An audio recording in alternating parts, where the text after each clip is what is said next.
Hello, I'm Dr. Judith Boice, naturopathic physician and acupuncturist. I'll be sharing with you today the top 5 essential oils to have in your home medicine chest. I would encourage you to share this information with colleagues, friends, and family so that they can safely, effectively use these natural medicine treasures.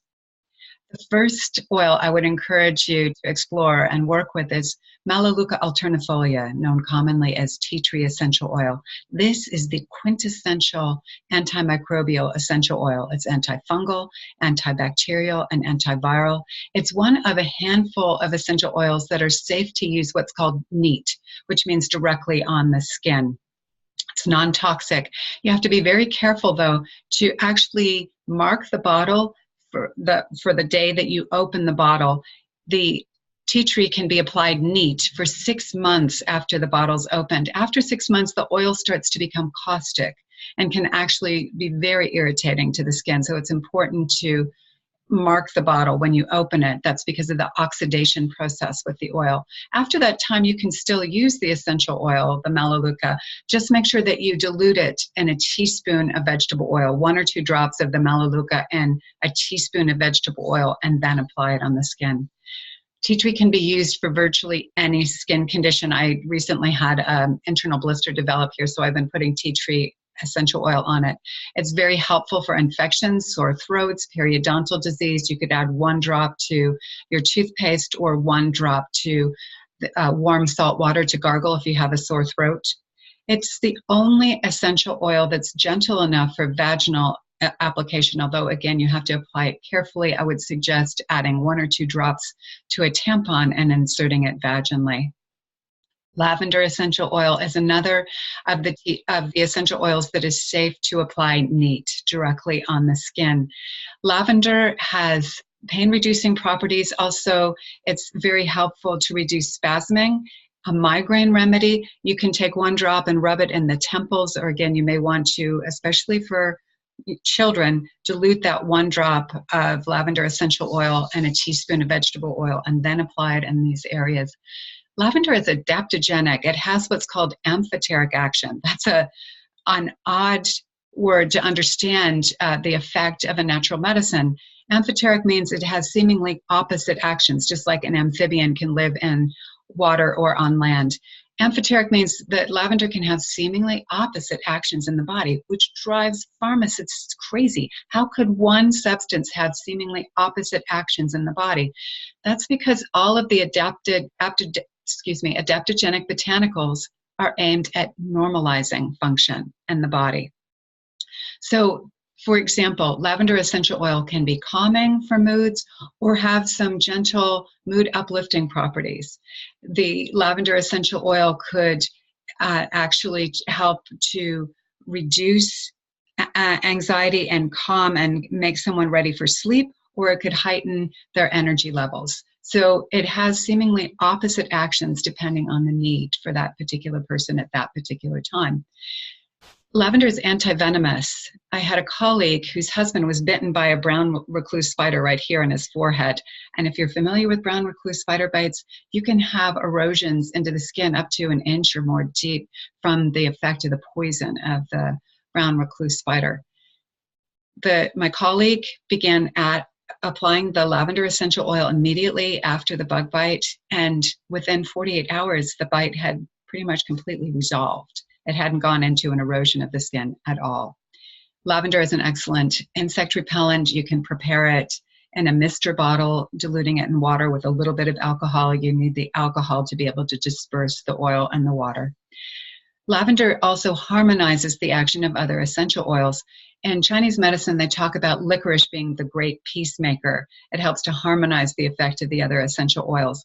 Lavender does that in the essential oil world. So often a drop or 2 of lavender is added to a mixture of essential oils to harmonize the effect of the other essential oils.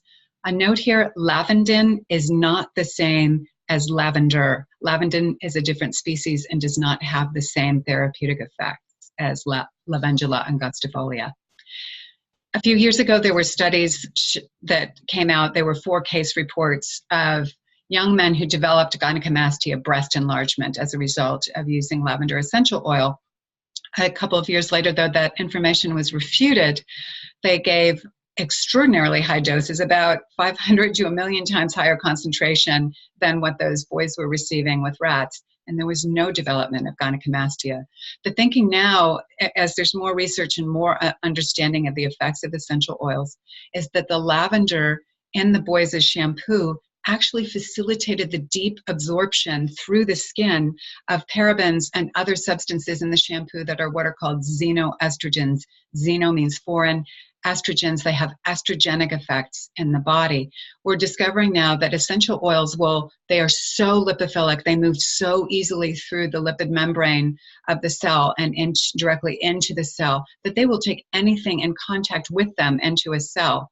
So the understanding now is that these 4 young men likely had gynecomastia to develop because the lavender essential oil in the shampoo facilitated the deep absorption through the skin of the parabens, the xenoestrogens.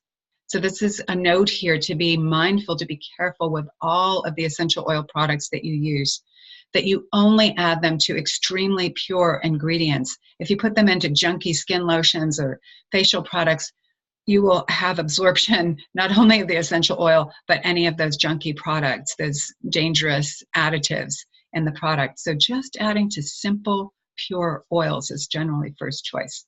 Eucalyptus globulus and radiata both are antiseptic and antiviral in their activity. They help to bronchodilate and expectorate, to move out any kind of phlegm or mucus. And this is why they're fabulous to use when you have a cough or a respiratory infection. They are a wonderful insect repellent, just like we mentioned lavender earlier. They're analgesic. They help to reduce pain. Eucalyptus globulus is more aggressive, more stimulating than Eucalyptus radiata. Radiata has a gentler effect, is much more appropriate for children and for skin applications.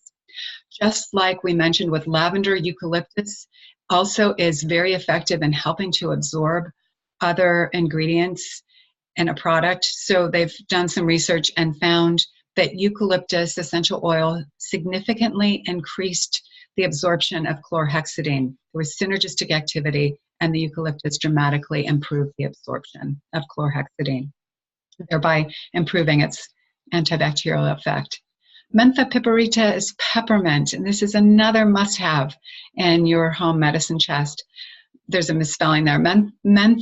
Mentha piperita is a carminative. It's calming for the digestive tract and also helps to encourage normal secretion of the digestive juices in the digestive tract. It relieves indigestion and gas.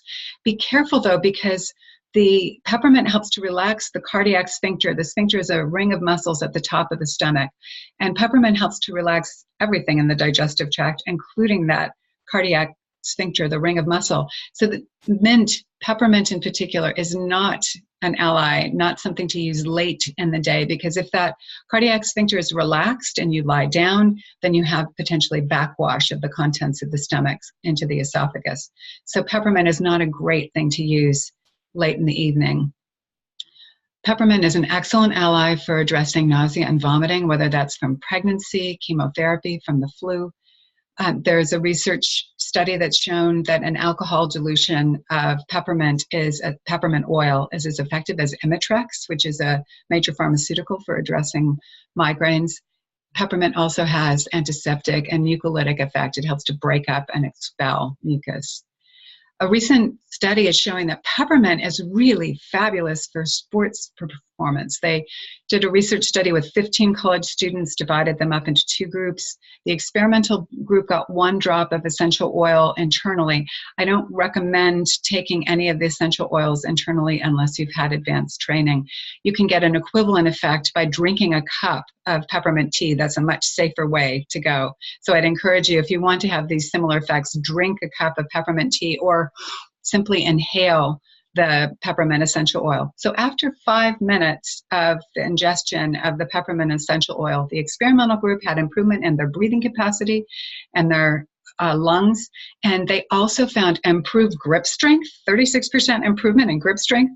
Their standing vertical jump improved, and so did their standing long jump, just with 1 drop of essential oil. And the effects lasted for about an hour.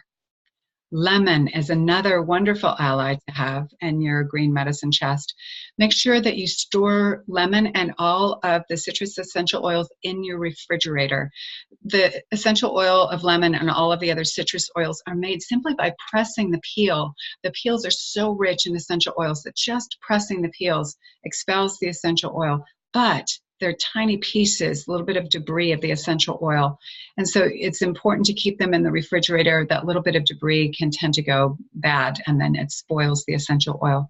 Lemon and all of the citrus essential oils have uplifting, mood elevating properties. They're antimicrobial.